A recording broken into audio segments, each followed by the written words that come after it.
Hi, everyone. This is Jackie Tomlin, and welcome to another episode of When Spirit Speaks podcast.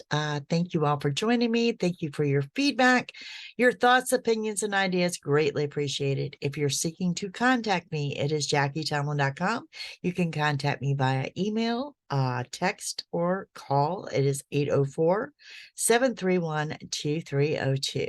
So today's episode is going to be a little bit different. The questions that I've been asked by most of you all of my life, we're going to address some of those, which is what it's like to give a reading, what happens on my end, when did I know, did my parents know, things of that nature. Okay, so we're going to dive right in, and we're going to start with the lineage. Okay, there are psychic abilities and psychics in my family. I'm often asked this, and how far does it go back? My grandmother, I have two, like everyone, I have two grandmothers, one that raised me, one that did not. The one that did not raise me had many psychic abilities. Okay, this was on my mother's side. The abilities come from my mother's side, but no, on my mother's side, it was both sides of her family. Okay, her mom and her dad's side. She has an Italian maiden name. So it starts with her mother, which I don't have much on her mother's mother, but her mother's grandmother lived in downtown near an apothecary, and she was the holistic or the witch doctor, I guess is what they called her, that also read tea leaves and tarot cards. And then my grandfather's side, his mother, she was known, the people that knew her, I didn't know either one of my great grandmothers, but the people that knew her will often tell me they wondered if she was a fortune teller, if she was something, because she dressed like a gypsy. Okay. She was known for the bandanas on her head. She was known for the big hoop earrings. I think the bulk of the psychic abilities came from her. And I know from her mother that was from Italy, but I know very little as far back as that era. Okay. So yeah, it did run in my family. It was on my mother's side. Okay. When did I know? Okay, I think my relatives knew before I knew. Okay, very young age, there were certain things that both my mom and dad said that they could refer back to. Grew up in my grandmother's home that was built prior to the Civil War, and our family cemetery was in the yard. And I was always terrified of that cemetery. And looking back now, what scared me about it? I mean, there was nothing on TV in that era that would have ever scared me of a cemetery or anything like that. And I really think it was just the energies of it. It never seemed to bother me too much during the day, but I would not walk past it at night alone. And my aunt lived on the other side. So someone had to walk me to and from her house. Later in life, when I moved into my grandmother's, I moved upstairs, and the bedroom across the hall had the perfect view of that cemetery. And twice I tried covering the window, and my grandma would come up and uncover that window. So she didn't like the windows covered, but I just stayed away from that side of the house because of the view. Okay. I did also see my first ghost in that house. That's another story for another day. That was like at age, thinking 15, 14, 15, somewhere in there. But moving on to the actual psychic abilities, I can't seem to track anything on my father's side in that era. More of the paranormal stuff would have come from the home place, and the ghost stories from his side, but the psychic stuff coming from my mother's side. Now, from my parents, what I'm told, now my grandfather worked at a local funeral home. Okay. And he took me to work with him a couple of different times. Must have been on a Saturday, I'm thinking, or something. But he took me to work with him a couple of different times. And the only time he took me inside of the funeral home, he caught me inside of one of the visitation rooms. And, and he was like, it was a closed casket, so he was okay with that. But they had the man's photo sitting up on it. And what impressed him was I knew how this man died. No one had spoke of it, but I knew everything about it. And I remember him going back and telling my grandmother and my mom and dad and all that, how I knew. And I remember mom and dad talking about there were some things that I seemed to know that I shouldn't know. Bottom line, it was the last time he ever took me to work. I think that was on my grandmother's demand, but it was little things over the years. Later on for me, when did I know? It's not the fact that I knew, it's not the fact that I had even known about a psychic, fortune teller, or anything else. It was the fact that I felt different. I knew something was different about me. And we always had a large group at the dinner table. Okay. Aunts, uncles, whoever stopped by, my dad, my stepmom, my stepbrother. I mean, it was just always a good gathering for dinner. And it got to be a game that I could be upstairs and actually tell you what they were wearing and what the topic of conversation would be. And yeah, it was kind of cool at first. And then it gets kind of scary real when there's just some things you just knew. Okay. And when you talk to your friends about it and you find out, no, that's indeed not normal. They don't do the same thing. They don't know stuff like that. And you start getting the visions of things playing out. Sometimes in your dreams, your premonitions, things coming to pass, something that you dreamed about and a couple of weeks later that actually comes to pass. Or I dream about this person that I've never met, and then later on I meet this actual person that was in my dream. And so as a young teenager, I started discussing this with my friends who said no, that they never had these experiences. And it just went on. And I guess somehow or another, there was an internal struggle with me, if that makes sense, with everybody telling me it's not normal. Yeah. And then, of course, having that conversation with my dad and him really going off about how not normal it is. And, I also have a grandmother there that is very deep into the church, the Sunday school teacher, and just convinced that I'm headed straight to hell. So these things did not help either. So you kind of suppress it, or you try to suppress it. This is something I'm often asked. Can you turn your gift on and off? Not really. To a certain extent, but not really. So when you try to suppress it, it still continues to go on. You just try your best to ignore it. Later in life, I lost a friend. Was my best friend, actually. And that best friend paid a visit to me. And that visit happened when I was awake. It didn't happen in a dream. It happened while I was awake. And it shook me to the core. And, this led into another whole spiral of things with me and my family. It was a very difficult time. So I'm glad to see things are out in the open and televised now, that parents are more receptive when they say their children is going through something. I've done a couple of investigations where I'm proud to say that the parents have brought me in to see if I could verify anything that was going on versus having them medicated, because back then they didn't medicate children. And I wonder today how many people are walking around medicated that indeed had the ability. Now, some things I experienced at this time when I'm trying to suppress it and I'm trying to make everything go away was headaches, constant headaches. Later in life, they intensified to migraines, the emergency run migraines. So it was in a way working on my health. And I have a cousin that had me, took me for a psychic reading to a psychic that she knew, who told me that I had abilities.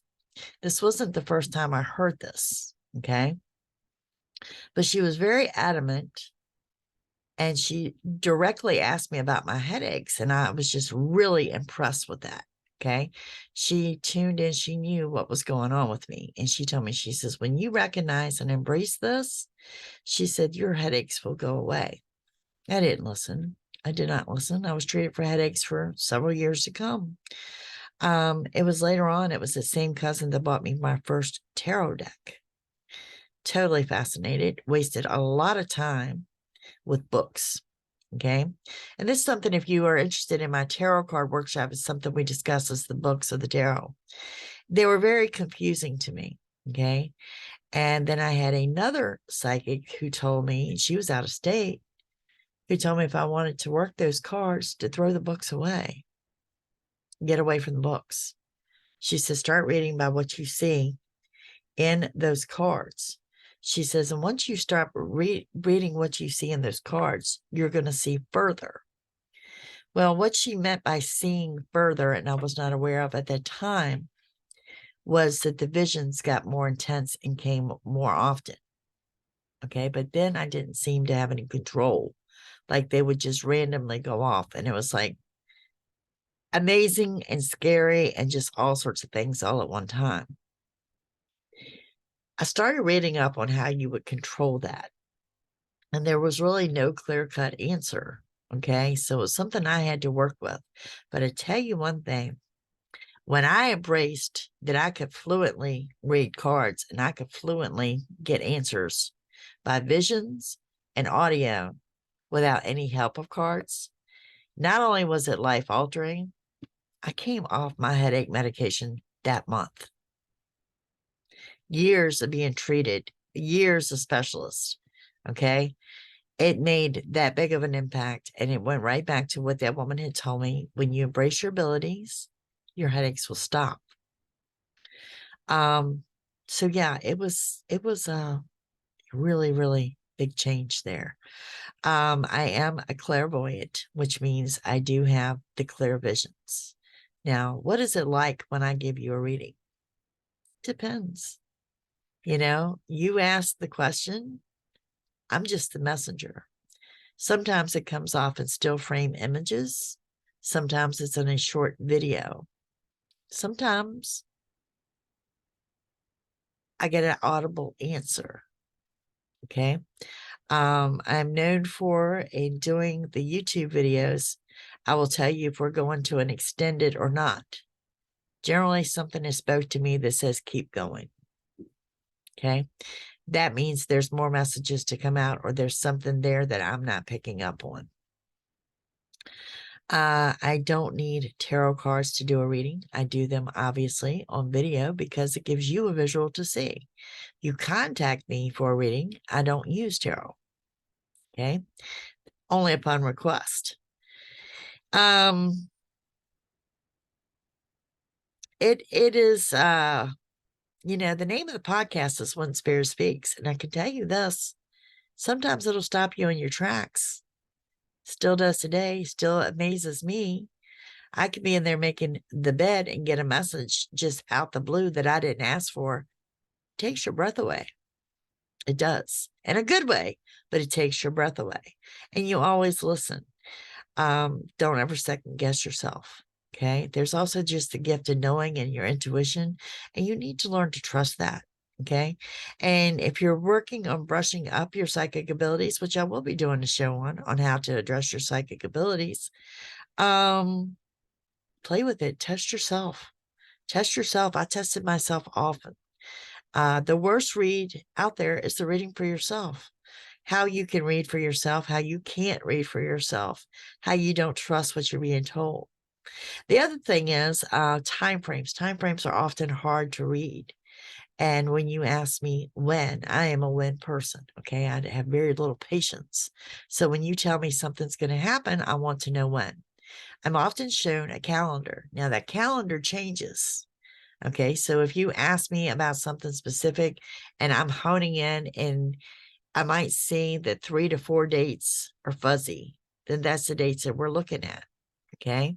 It might show me a week that jumps out bolder than the other weeks. It will certainly give me a month, like the calendar will flip to the month of August. August is going to be significant when this takes place. Sometimes I'm shown the calendar, a lot of times without asking. There's also a day calendar. Okay. So like the days of the week, Monday, Tuesday, Wednesday, it might show me a specific day of the week. So yeah, that's how I read time frames, is by the calendar. Very seldom am I given names or am I given an initial. And usually when I get those are audible. they are spoken to me. Okay. There are certain things that I don't know, and it's like an unspoken rule of you're not supposed to know. Okay. The time of your death, the time of my death, the time of anyone's death. No, I don't know. And very rarely am I shown anything like that. Okay. It's something we're not supposed to know. Lotto numbers. Okay. Obviously, if I knew the lotto numbers, I would play them. Okay. I wouldn't be sitting here doing a podcast. I would not be doing readings today or anything else. I would be rich from the lottery. Well, don't you think Spirit knows that? My job is being a messenger, not for me to retire. So I think that's why we're not shown certain things. But there are some things that are just not shown to us. And those are the most significant ones that I can think of. When it comes to reading for the other side, those that have passed or whatever, honestly, this is more my daughter's strength than it is mine. It can be done. It's called lifting the veil. And there's like this actual veil there that looks like a wedding veil that you lift. And it's who's standing on the other side of the veil. Now, I'm not speaking about all that do the work on the other side, the mediums and all, because everybody's abilities are different. Okay. I'm speaking for what it's like for myself. When you lift the veil, let's say you're trying to contact, I don't know, Uncle Bob. Okay. When I lift the veil, there might be 3 or 4 people standing there, and he's not one of them. I could lift the veil and there be no one there. I could lift the veil, there be someone else there. I can only ask for, and see what I get. If I get nothing, it's not meant to be. It's not that it's not my abilities. It's not meant to be. One thing that you'll find in the Bible is against mediums. Okay. And so when you lift that veil, you ask to lift the veil. Your answer to me is if there's anyone there ready to speak or not. That's your answer. Sometimes messages are delivered to me from that other person. But let me tell you what people don't care about when you're seeking a mediumship reading and you're seeking to connect with the other side. They don't care about their will. They don't care that someone says something to you. All that was left behind. Nothing materialistic, nothing of their wishes that they wanted. Yes, and I know I get this all the time. This is not what he wanted. This is not what she wanted. They don't care when they're there. None of that matters. Okay. It is that eternal love and happiness. They care about your well-being. That's it. That's it. So a lot of times when you're asking to connect with the other side, I want you to think about what you're asking. And because I'm going to discuss that with you before I even attempt it, of what they do care about and what they don't care about. And what that other side looks like is just, words can't describe it. Words cannot describe it. There is a lot of truth to the stories of the other side. There's some things I cannot say are truth because there again, I have not had that personal experience. Okay. But that's how the medium readings work. And I don't do them in public. Okay. I know you've got a lot of mediums that go out there and will say, there's such and such beside you. I don't do them in public. They're very emotional. Its spirit is definitely going to give me something from that individual that's going to nail you hard to know that you have the right person. And I see no need to upset anybody in public that way to prove that what my abilities were or whatnot. So that's just my personal preference. I do not do them in public. I will send you to my website to book a reading on that aspect. Okay. For those that are looking at strengthening your psychic abilities, this is something I love working with. I do offer a course on the psychic abilities and would love to work with you on that. But for me personally, can you turn it on and off? No, I can't. I can't. I can walk away from it. I can end my day. I am a Reiki master for the simple fact of When you do several readings a day, you want to clear your own energy. You want to reground and center yourself. Kind of clear away the ick from the day. I don't want to go to bed with everybody's problems on me. So yeah, learning to clear your energy is going to be important. I do that more often than not. Do I see things that are disturbing? Absolutely. Absolutely. More than what you realize, more than what you would ever realize. I see a lot of things that are disturbing that I never asked to see. I have some things that I have seen that I still wonder why I was shown that or who that person was. And if I don't know what it's about, I know it's coming around at a later date. I get picked on a lot by my friends, like, did you see this coming? Like if we have dinner reservations and the reservations are screwed up, did you see this coming? No, I didn't. Because I should not have to look at everything through the eyes of a psychic. You like to take your time off work. I like to take my time off work. Okay. But the same turn, if we're out to dinner and I'm at dinner with a friend and I see her going to the ER with her son and I know everything's fine, but she's in panic mode, I will speak up and say something about it's coming. So she will know when it happens not to panic over it. I knew this was coming. It's going to be something mild. It might be a fever she couldn't break or something like that. Yeah, I will speak up about it. But I don't sit back and just read people. And I have so many people I think that get nervous around me because they think I'm sitting back and reading them. And I don't. I lost that fascination as a teenager. It is wonderful when you can take a hobby and make it your full-time profession. Okay. But at the same turn, it still becomes your profession, even though I love what I do. It's not so much as my hobby anymore, if that makes sense. Like my clients aren't aware of this, but my friends are. I'm not much for talking on the phone because that's my job. 90% of my readings are done on the phone. So I'm not one to sit around and have a long conversation on a phone. Every now and then, yes, but no, nothing like it used to be, when we used to do nothing but talk on the phone. Nothing like that anymore. And they get it. They get it because it is my job. Energy is energy. Whether you're coming through on a computer, on a chat, whether you are coming through on an email, whether you're right there in front of me, energy is energy. Okay. So it's going to be read one way or the other.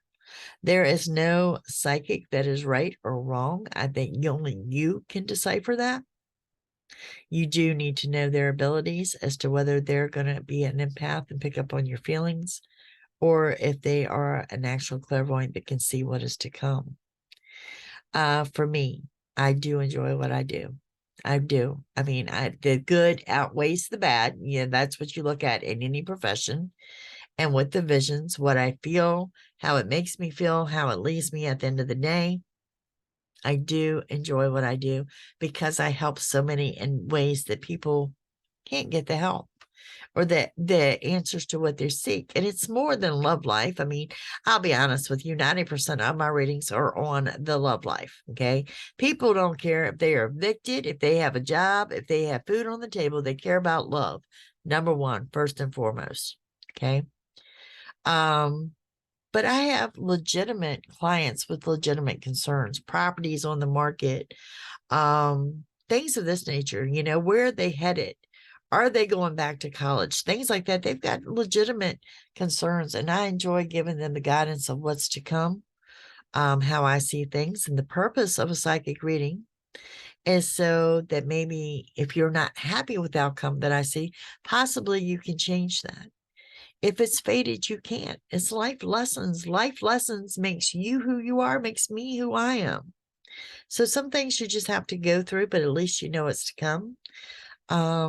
But like I said, there's other things that we just don't get. We don't get death. We don't get the lotto numbers, Timing is a difficult thing. You're either going to get it or you're not.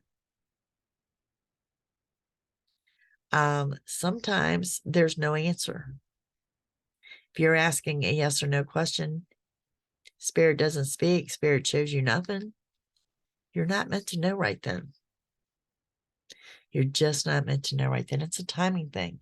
Now you have to remember, it's not on my time. It's not on your time. This is on Spirit's time. It doesn't happen too often, but it does happen that you will ask something and I'm not shown. So, I mean, it is what it is.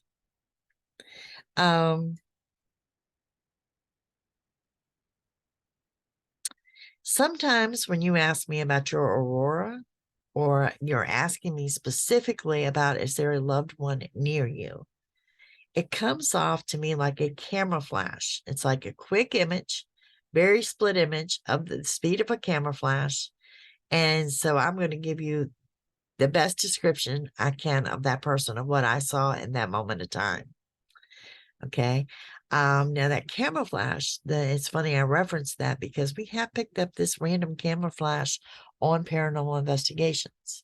But if you want to see what I'm talking about there, have someone flash a picture, an actual photo of you, and then describe that person, because that's what it looks like when you ask me, is my loved one around, or who is around me? I get that quick photo. And I'll be able to tell you what that photo looks like. And sometimes it's going to resonate. Sometimes it isn't. Sometimes it'll show me what era that photo is from. Okay. Sometimes it does not. And sometimes I actually see a bloodline. So if I see like of this vein that pops up, it's a relative. It is definitely a relative because that's showing me a bloodline. But these are some of the things that I experience. How it feels. To me, it's always peaceful